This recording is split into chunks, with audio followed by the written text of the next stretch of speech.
Jimena, buenas tardes, ¿cómo estás? ¿Cómo te va? Bienvenida. Hola, ¿qué tal, Manuel? Muchísimo gusto y también saludando aquí a tu audiencia y sobre todo también agradeciendo aquí el espacio. Muchas gracias, querida Jimena. Y mira con qué temas, con el tema de la Fiscalía de la Ciudad de México, pero ahorita permíteme darle otra perspectiva. Por ejemplo, fueron diputados del PRI y del PAN quienes impiden que Ernestina Godoy llegue a ratificarse como fiscal de la capital. Dices tú, ok, no pasa absolutamente nada, que sí pasa. Pero si lo ponemos en contraposición, lo ponemos en contraste con otros estados, por ejemplo, en un estado donde gobierna el PAN, Guanajuato, ya casi 30, 40 años, ratifican ellos al fiscal actual por 9 años más. El año pasado ratificaron por 9 años más a Carlos Zamarripa, que ya lleva 15. Ernestina llevaba 4 y, perdón, Guanajuato se desangra. Entonces uno se pregunta cuál viene siendo la lógica de los grupos del PAN y del PRI para ratificar a ciertos fiscales con antecedentes terribles y que los buenos fiscales, que ya de por sí es raro ver alguno en este país, pues los desechen. ¿Qué opinas? No, bueno, es que yo creo que podemos empezar desde algo bien sencillo, o sea, entender que realmente estos mismos grupos son los mismos que supuestamente defienden una disque independencia judicial, ¿no? Y es ahí donde nos planteamos, bueno, o sea, ¿qué independencia judicial puede tener grupos que cuando les conviene justamente dicen, no, es que el Poder Judicial debería de ser autónomo y debe ¿cómo se dice? Respetarse su autonomía, pero justamente siempre terminan votando cuando se trata de fiscales, en este caso como la fiscal Ernestina Godoy, que la verdad desde Morelos fue una situación muy delicada porque también quienes se opusieron con las declaraciones de un fiscal, digamos, feminicida, porque las cosas como son, pues en sí, en su mayoría el bloque fue aquí en el Congreso local, pues fue justamente panistas, priistas, quienes estuvieron en contra. Entonces, qué casualidad, digo, ahorita pues se solidarizan con alguien como Cuauhtémoc Gutiérrez de la Torre, que justamente tenía tratas de personas en las mismas sedes de su partido, o alguien como Cristian Nene, ¿no? Que estuvo siendo perseguido justamente desde su participación con el cártel inmobiliario, o alguien que misma, o sea, que también se robó el dinero cuando fue que se robó el dinero de los damnificados. Entonces, creo que es una contradicción muy grande y que justamente actores como Carlos Zamarripa, que ha tenido durante 14 años a Guanajuato en un estado donde la violencia feminicida es de las más altas en el país y que también tristemente en Morelos hemos tenido una situación así donde pues también nos ha dejado mucho que desear pues estos órganos que supuestamente son autónomos, pero que realmente han quedado mucho que deberle a la ciudadanía.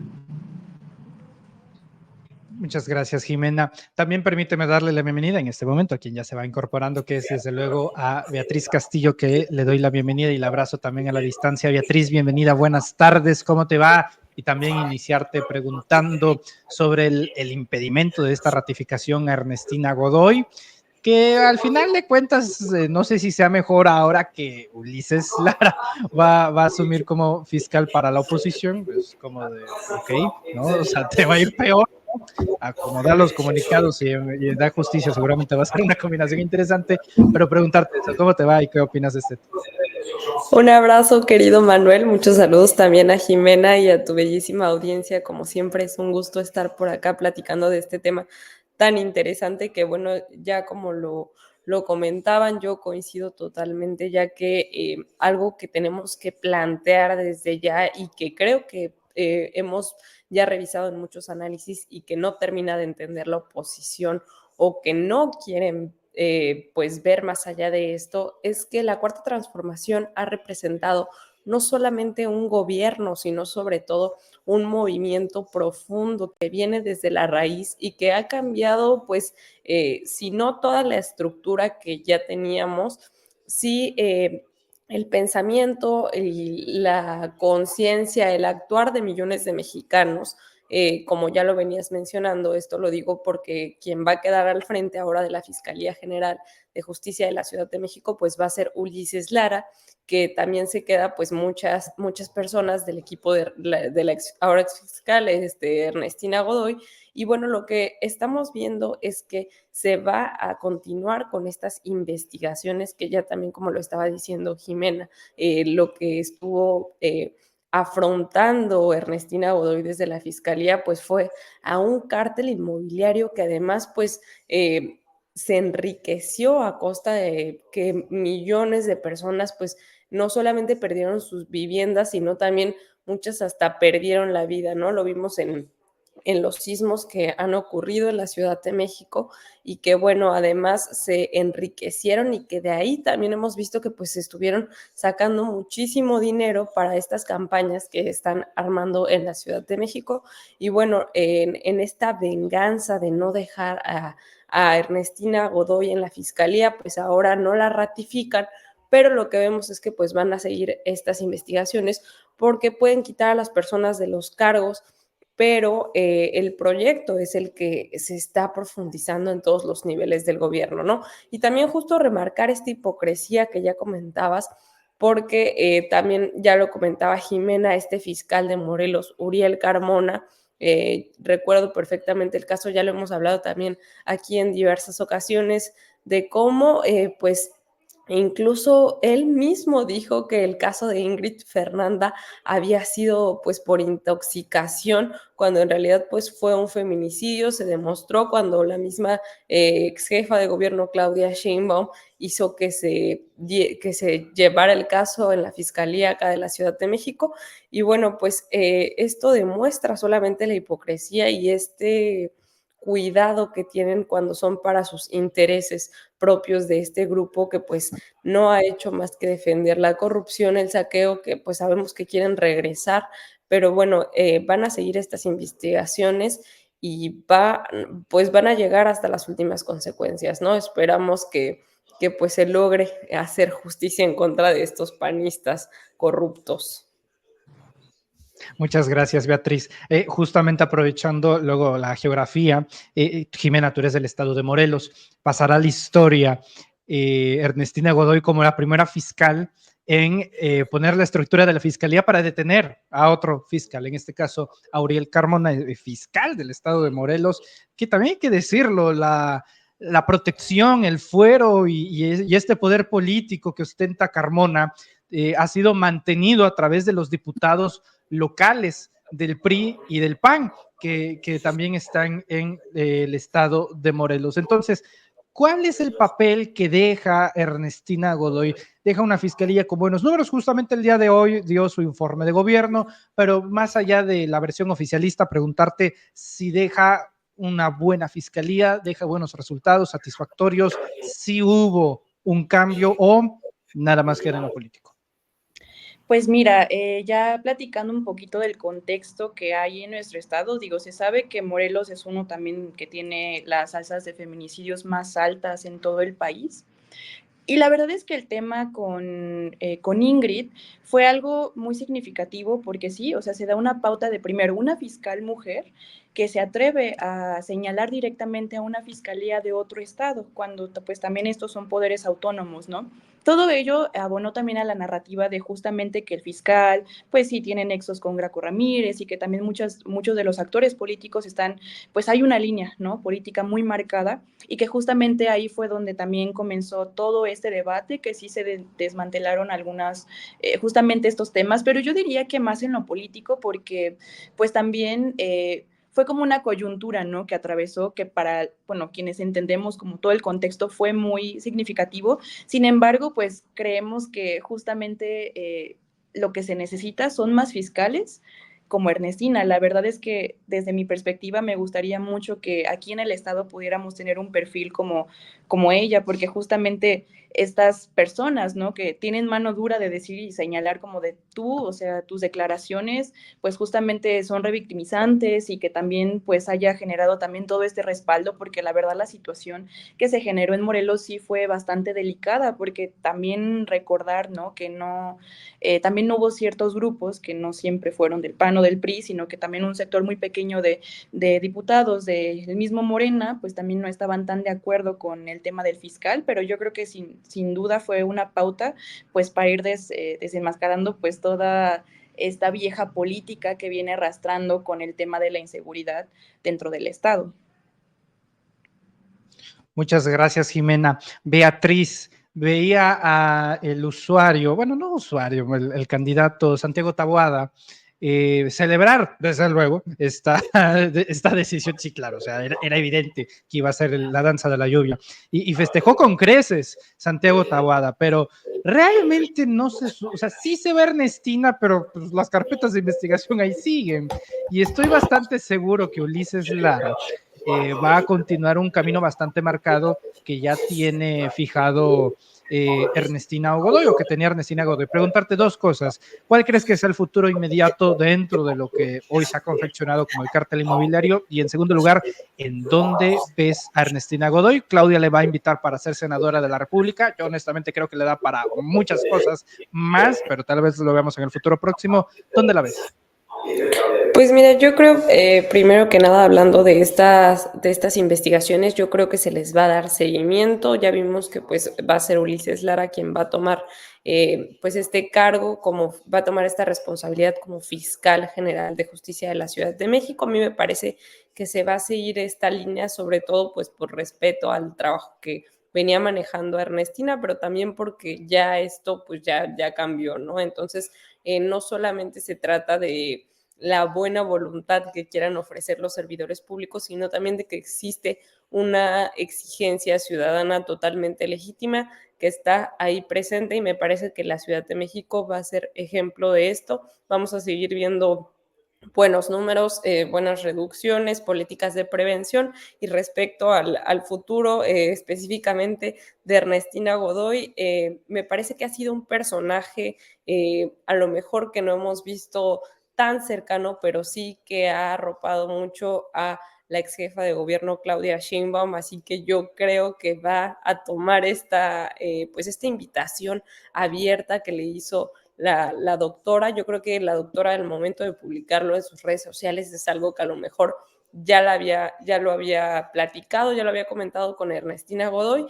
Creo que yo sí la vería en el Senado de la República. Hoy decía también que volvería a caminar las calles, se lo decía cuando le preguntaba a un reportero respecto a Clara Brugada, quien pues seguramente se convertirá en la jefa de gobierno de la Ciudad de México. Yo creo que la veremos sin duda alguna ya desde una de las trincheras de la cuarta transformación, de una forma más política. Sin duda, a mí me parece que nos faltan muchísimos perfiles que sepan manejar esta parte jurídica, pero sobre todo también que lo hagan desde una conciencia social y que entiendan la prosperidad compartida que se está buscando con el humanismo mexicano. Yo sin duda veo a Ernestina contendiendo para el Senado, pero bueno, ya veremos qué va sucediendo también en estos siguientes días, querido Manuel. Muchas gracias, Beatriz. Vamos con un tema que está, digamos, fuera de límites, porque es lo que acaba de pasar en relación a Marco Cortés. Seguramente ustedes ya lo vieron. Inteligencia no es algo de lo que suele presumir el dirigente, y creo que en esta ocasión queda bastante claro por qué. Marco Cortés publica o sea, yo creo que él pensó que al momento de publicar esto todo el mundo lo iba a ver, mira, qué valiente es Marco Cortés exhibiendo al PRI, ¿no? Reclamándole su falta de palabra, cuando en realidad es absolutamente todo lo contrario. Marco Cortés se queja con Alito Moreno y el gobernador de Coahuila, Manolo Jiménez, de no cumplir un acuerdo político electoral.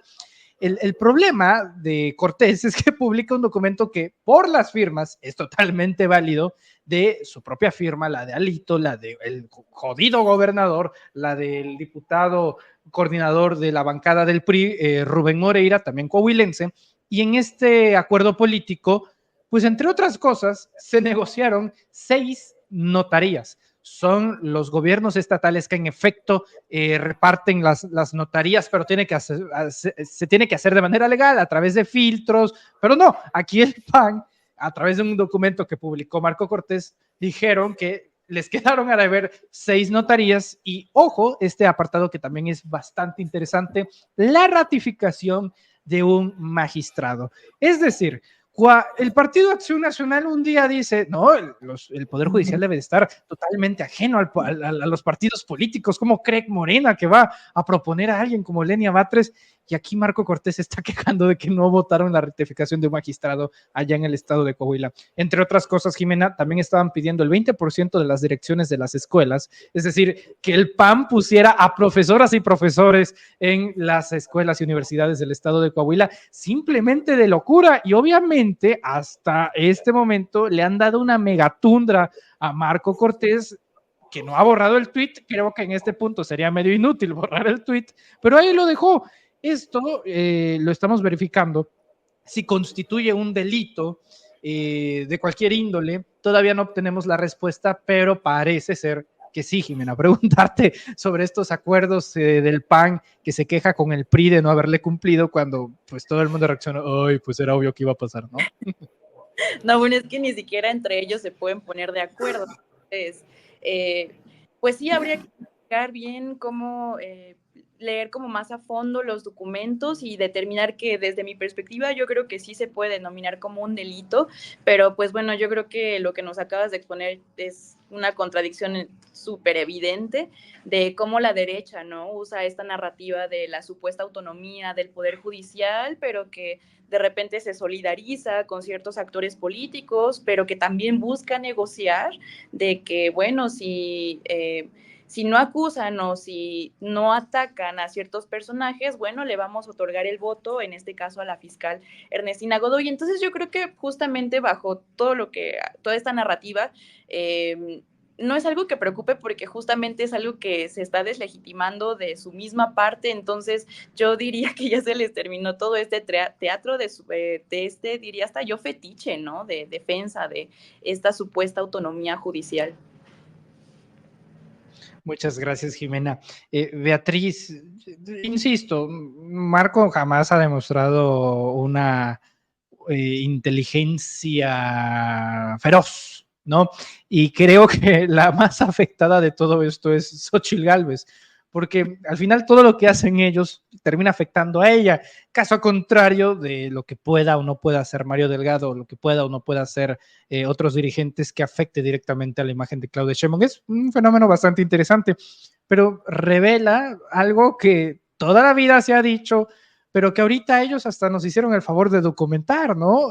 Confirma y todo de que ellos negocian, hacen pactos y se reparten puestos de poder. ¿En qué momento pensó Marco Cortés que esto iba a ser una buena idea de ventilar?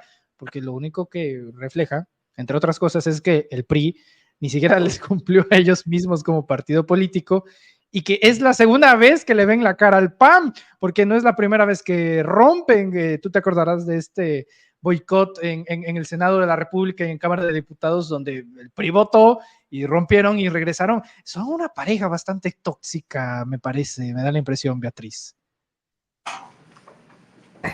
Yo, cuando hablamos del PRI y del PAN, ya no se puede ni siquiera definir la ideología, no hay proyecto, no tienen muy marcado su horizonte, es el poder por el poder, la ambición por la ambición y sobre todo pues proyectos profundamente individuales que no piensan en lo colectivo, ¿no? Yo creo que esto es ya surreal ver al dirigente del PAN, Marco Cortés, quien, como ya lo decías, no goza de mucha inteligencia. Yo no sé en qué momento pensó que era pues buena idea hacer público un acuerdo político que se había dado en lo privado, en el que pues se reparte, ¿no? Que eso era usual en la vieja política tradicional en la que a ti te tocaban unas cosas y a mí me tocaban otras y todos contentos, ¿no? Porque entonces eran lo mismo, dijeron durante años que estaban compitiendo, simulaban diciendo que unos eran distintos de otros. Ahora a mí esto me recuerda mucho a Movimiento Ciudadano haciendo esta férrea campaña diciendo que ellos son la política nueva, que no son como los de antes, pero bueno, a final de cuentas vemos que todos son más de lo mismo, ¿no? Y ya es el colmo ver a Marco Cortés diciendo esto, pero sobre todo que además encima de hacer pública pues esta forma tan rancia de hacer política, el PRI no les haya cumplido, ¿no? Es que ya de verdad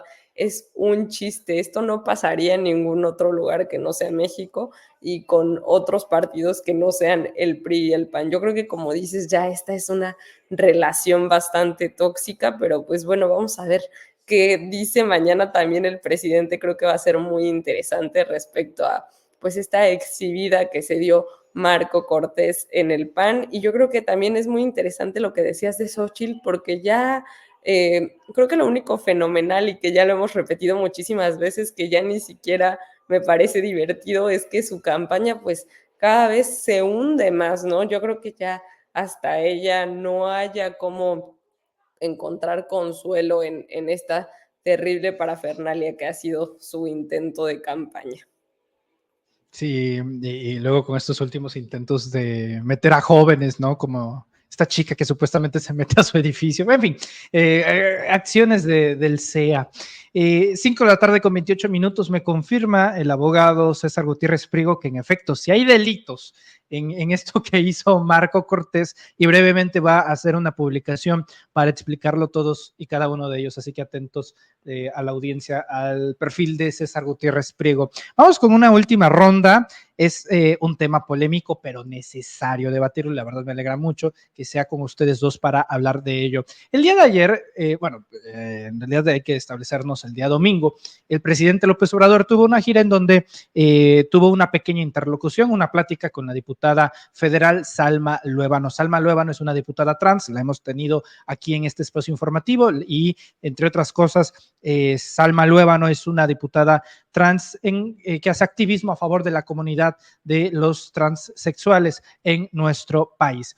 Este video fue un video en el cual se saludaban bien, pero Joaquín López Dóriga lo utilizó para crear morbo, como lo haría un señor del estirpe de Joaquín, y eso hizo meritorio que el presidente López Obrador el día de ayer llevara a decir de manera errónea que era un señor vestido de una mujer.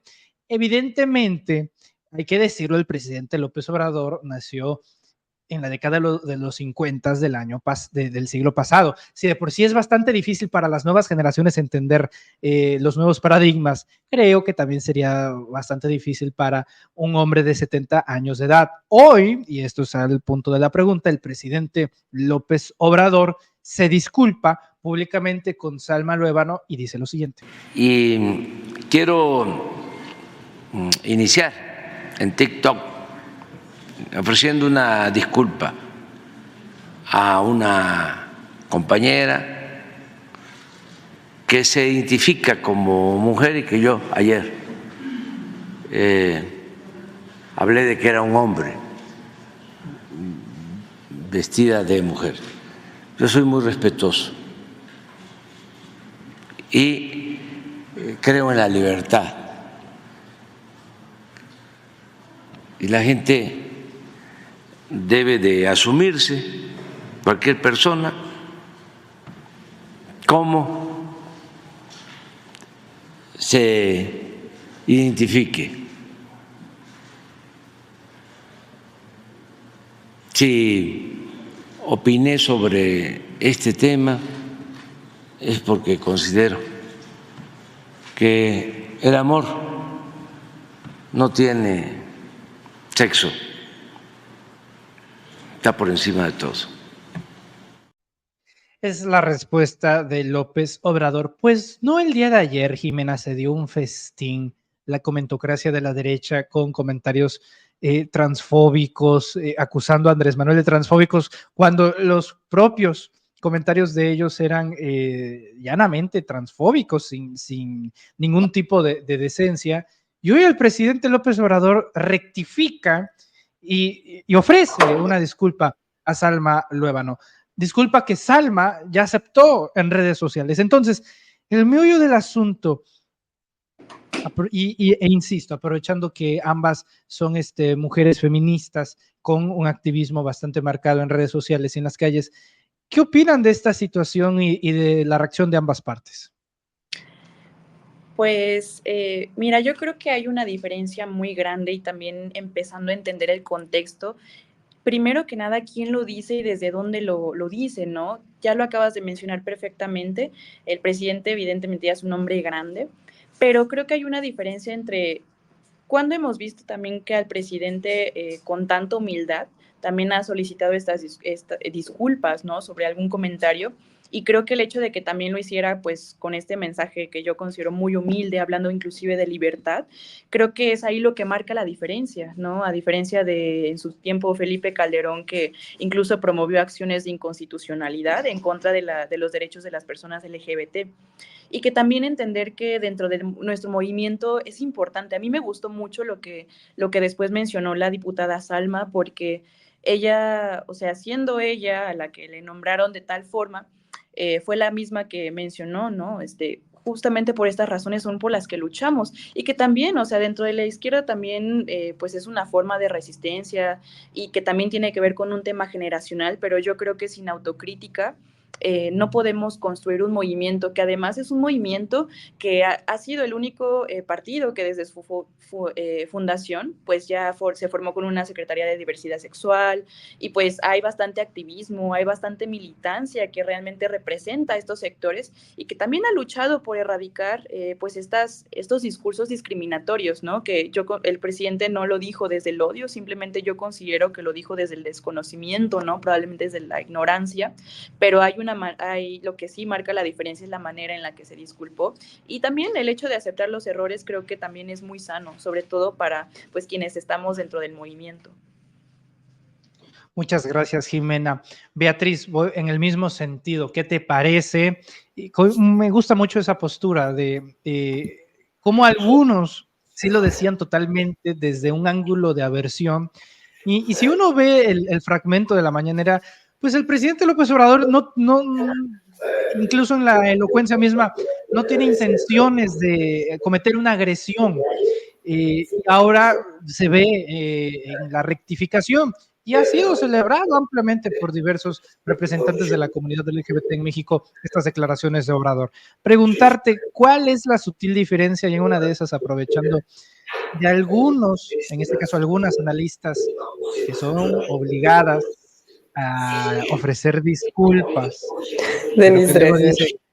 dice, ay, bueno, ya lo dijiste tú, que, que básicamente piden disculpas, pero dicen, sí, pero fue tu culpa, ¿no?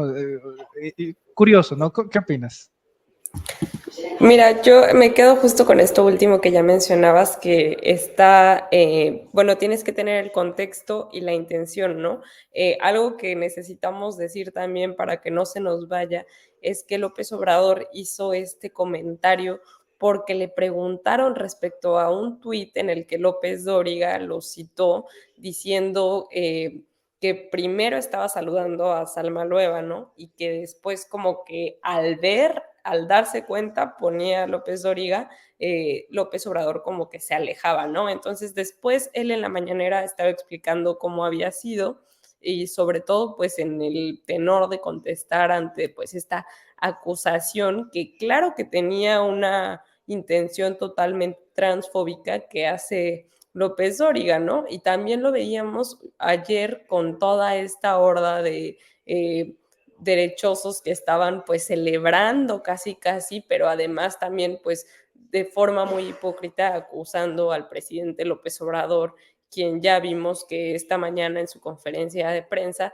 se disculpó, pero además empieza la afirmación diciendo, bueno, ofreciendo disculpas a la compañera, ¿no? O sea, además como que utiliza ya otro lenguaje totalmente pues reivindicativo. Y también algo que me parece muy importante señalar es que en materia de justicia, en derecho, que es, bueno, en la parte de las formas de reparación, cuando las víctimas están accediendo a la justicia, que es pues ya un tema yéndonos mucho más lejos, pues una de estas formas de reparación son las disculpas públicas, ¿no? Yo quisiera decir que el gobierno del presidente López Obrador es uno de los que más ha ofrecido disculpas públicas y bueno, ya que mencionaban también a Felipe Calderón y a su familia, pues ver que también el hijo del expresidente estuvo por ahí comentando en Twitter y todavía hasta puso bro para dirigirse a la diputada trans Salma Lueva, ¿no? Y bueno, ahí es cuando nos damos cuenta quién tiene estas terribles intenciones, quién hace estos comentarios profundamente desde el odio y quién pues tiene esta capacidad de rectificar como lo hizo López Obrador, claro, entendiéndolo también desde un contexto en el que a lo mejor él no está familiarizado con estos términos, pero sí quedarnos con esa frase, ¿no? Que dijo que el amor no tiene sexo, que está por encima de todo, que es como la libertad y que la gente debe asumirse, cualquier persona, como ellos o ellas se identifiquen, ¿no? Entonces, yo creo que es muy importante escuchar esta parte, atender al contexto y como siempre, pues no dejarnos llevar por lo que nos intentan bombardear, pues estos medios de desinformación y sobre todo pues los actores de las redes sociales, actores políticos y también, ya que lo decías, sí me encantaría ahí también comentarte que bueno,